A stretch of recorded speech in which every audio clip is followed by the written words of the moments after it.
Hi అండి, ఎలా ఉన్నారు? బాగున్నారా? బాగుండాలని కోరుకుంటున్నాను. నేను మీ లక్ష్మిని. యాక్చువల్గా ఇంట్లో అయితే స్టార్ట్ అయ్యానమాట. ఎక్కడికో చోటకైతే బయట అయితే కాలు పెడదాం, ఏదో ఒక వీడియో అదే వస్తుందిలే, దారంట వెళ్తూ ఉంటే అనే కాన్సెప్ట్లోకి అయితే అయిపోయాను. సో ఇక ఈవినింగ్ 4 o'clock అయితే స్టార్ట్ అయ్యాను అనమాట. కొంచెం చూసుకుంటే వెళ్దాం, ఎక్కడ వీడియో క్లిప్ అల్లే తగిలితే అక్కడ ఆగిపోతూ ఉందాం అన్నట్టుగా. సో ఆటోలో జర్నీ అయితే స్టార్ట్ చేశాను. మొక్కలు కూడా నాకు అందంగానే కనిపిస్తూ ఉన్నాయి. శీతాకాలం అవటం వల్ల చల్లగా వేడివేడిగా అయితే మంచిగా అనిపిస్తుంది. మళ్ళీ 5:30 కల్లా రిటర్న్ వచ్చేసేద్దాం, చలి ఎక్కువైపోతుంది అనేసి 4కి అయితే స్టార్ట్ అయ్యాను అనమాట. చేల మీదుగా అయితే వెళ్తూ ఉన్నాను.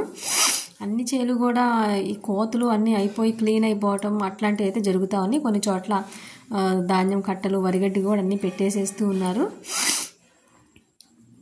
పల్లెటూర్ల మధ్యగా ప్రయాణం అయితే చాలా మంచిగా అయితే అనిపించింది. సో అలా వెళ్తూ ఉంటే దూరంలో కొన్ని తోటలు ఇవన్నీ అయితే కనిపిస్తూ ఉన్నాయి అన్నమాట.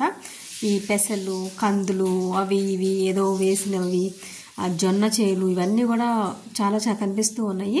బట్ అవి రెగ్యులర్గా తీసేయే కదా, చూద్దాంలే అని అలా చూసుకుంటూ అయితే వెళ్తున్నాను. 2 kilometers, 2.5, 3 kilometers వెళ్ళినా సరే ఇంకా రొటీన్గా అయితే అనిపిస్తుంది. దారి అయితే ఈ ఆటో ఒక్కటి కోసం, మా ఆటో కోసమే రోడ్ వేసారు అన్నట్టుంది. ఎక్కడన్నా ఒకటి అలా వస్తుంది తప్పించి ఎక్కడ ఎవరో కనిపించట్లేదు. ఫైనల్గా నాకు ఇక్కడ దూరంగా కంది చేను అయితే కనిపించింది అనమాట.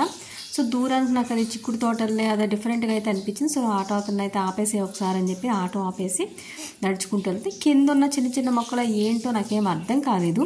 చేలో ఎవరు చూసినా ఏం కనిపించలేదన్నమాట, మనుషులు ఎవ్వరూ కూడా. అక్కడ ఆటో అతన్ని దగ్గరికి పిలిచి అసలు ఇవే మొక్కలు ఏంటని అడిగాను. ఇవి కుసుమ మొక్కలు అంటారమ్మా, దీని నుంచి నూనె అయితే తీస్తారు, కొంతమంది ఇట్లా చేలో పెడుతూ ఉంటారు, ఆర్గానిక్ ఆయిల్స్ కింద కౌంట్ వస్తుంది అన్నారు. ఇదైతే కంది మొక్కలు, మనం కందిపప్పు అయితే తింటాము, అన్నీ చేసుకుంటాం, కానీ చేయలైతే చూసాను. నేనైతే ఈ పూత మీద అయితే ఇదే ఫస్ట్ టైం చూస్తున్నాను. దీనికి పువ్వు కూడా ఇట్లా బచ్చల పండు రంగులో ఎట్లయితే వస్తే అందంగా అయితే కనిపిస్తూ ఉంది. అసలు నిజంగా చూడటానికి చిక్కుడుగాయలా అన్నట్టు అనిపిస్తుంది. కందిగాయలు అయితే రెడీ అవుతూ ఉన్నాయి అనమాట. ఇంకొక 20 daysలో అట్లయితే మొత్తం కూడా ఫుల్ ఫ్లెడ్జ్డ్గా రెడీ అయితే అయిపోతాయి అని అయితే చెప్పారు అక్కడ. ఓకే అని అనుకున్నాను. 1-2 పప్పులు అయితే ఒలిచి రెడీ అయ్యిందా లేదా అనుకున్నా.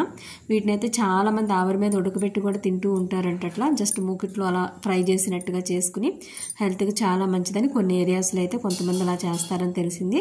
సో గుప్పుడుకాయలు అయితే కోసుకున్నాను అనమాట. నేను కూడా ఎక్స్పెరిమెంట్లో చేద్దాము, ఎలా ఉంటుందో ఏంటో. ఆ కాయలు ఒలిచేసేసి మూకిట్లో జస్ట్ అలా ఫ్రై చేసుకున్నట్టు చేసుకుని తినటమేనంట. డిఫరెంట్ టేస్ట్ అయితే వస్తుందని చెప్పారు అక్కడ వాళ్ళు. అంటే ఎవరున్నారు అక్కడ, ఆటో అతను, నెక్స్ట్ అక్కడ చేలో కాపలాదారు అనమాట. ఇంతవరకు అయితే తెలుసుకుని రిటర్న్ అయ్యాను, మీతో అయితే షేర్ చేసుకుంటున్నాను. Please watch it.